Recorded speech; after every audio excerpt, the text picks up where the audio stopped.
우리는 살면서 수많은 숫자와 만난다. 통장의 잔고, 월세의 금액, 월급 명세서의 수치, 신용카드 결제일의 합계. 그 모든 숫자 속에서 사람들을 가장 많이 흔드는 금액은 의외로 단순하다. 바로 1억 원이다. 누군가는 말한다. 요즘 세상에 1억이 뭐 대단하냐. 아파트 값 반의 반도 안 되는데. 다른 누군가는 말한다. 내가 언제쯤 1억을 모아볼까? 평생 불가능할지도 몰라. 맞다. 1억은 요즘 사회의 거대한 돈의 흐름 속에서는 결코 크지 않다. 하지만 한 개인의 삶 안에서는 엄청난 차이를 만들어내는 임계점이다. 1천만 원과 1억은 단순히 제로가 하나 늘어난 차이가 아니다. 그것은 삶의 태도와 가능성 전체가 바뀌는 선이다. 대부분의 사람은 비슷하다. 월급이 들어오면 생활비로 쓰고, 남는 게 있으면 저축하고, 뜻밖의 일이 생기면 통장에서 빠져나간다. 그렇게 1년이 지나면 통장은 늘 비슷하다. 100만 원 모았다가 쓰고, 500만 원 모았다가 또 쓰고, 1천만 원까지는 어떻게든 모을 수 있다. 꽉 조이고, 알바를 하나 더 하고, 소비를 줄이면 시간이 걸리더라도 언젠가는 모인다. 하지만 그 다음부터는 속도가 급격히 느려진다. 갑자기 차가 고장나서 수리비 200만 원, 부모님의 병원비 300만 원, 친구 결혼식, 돌잔치, 각종 경조사에 들어가는 돈들. 혼자 사는 사람이라면 이사비용, 전세보증금 인상분, 이런 것들이 끊임없이 삶을 파고든다. 결국 우리는 늘 이렇게 말한다. 돈은 모으기보다 세는 게 더 빠르다. 그래서 1억을 모으는 사람과 모으지 못하는 사람은 사실 돈의 차이가 아니라 습관과 태도의 차이에서 갈린다.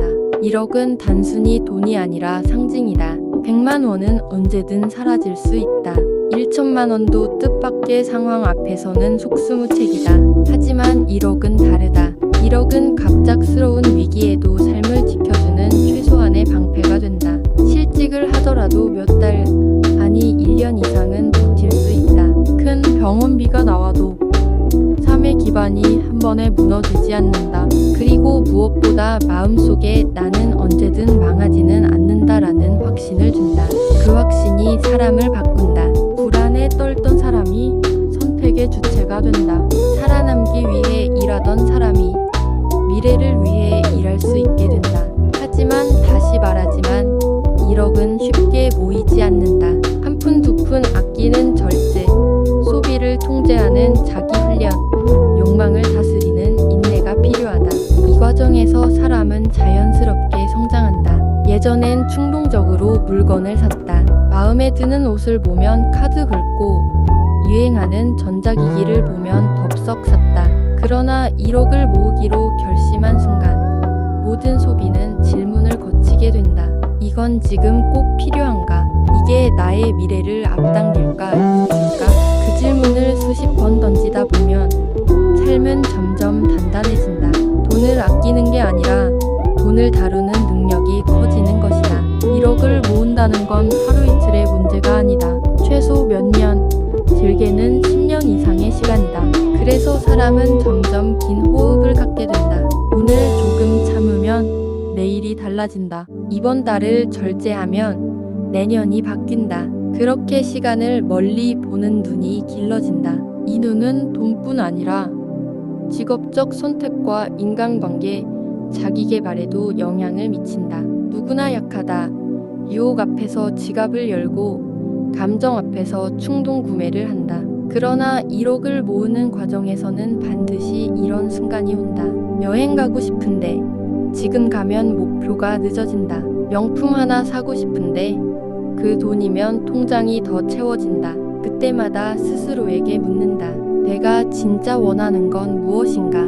이 습관이 결국은 돈을 넘어 인생을 통제하는 힘을 길러준다. 자, 이제 드디어 1억을 모았다. 그 순간 사람은 생각보다 크게 달라진다. 첫째, 불안이 줄어든다. 언제 무너질지 모른다는 절망 대신 최소한은 지켜줬다는 안정감이 생긴다. 둘째, 자존감이 올라간다. 스스로의 절제와 노력으로 만든 성과는 단순한 숫자가 아니라 자기 확신이다. 나는 할 수 있다.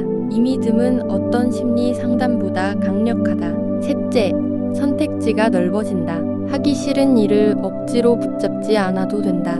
조금 더 배우고 싶은 공부를 할 수도 있다. 작은 창업이나 투자에도 도전할 수 있다.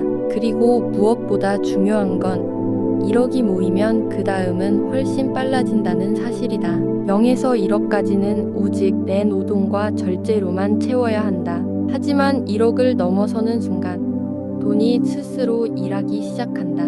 예를 들어보자. 은행에만 넣어도 연 3% 이자가 300만 원, 2억이 되면 600만 원, 5억이 되면 1,500만 원, 10억이 되면 3천만 원, 즉 돈이나 대신 시간을 써서 벌어다 주는 것이다. 이때부터는 인생이 완전히 달라진다.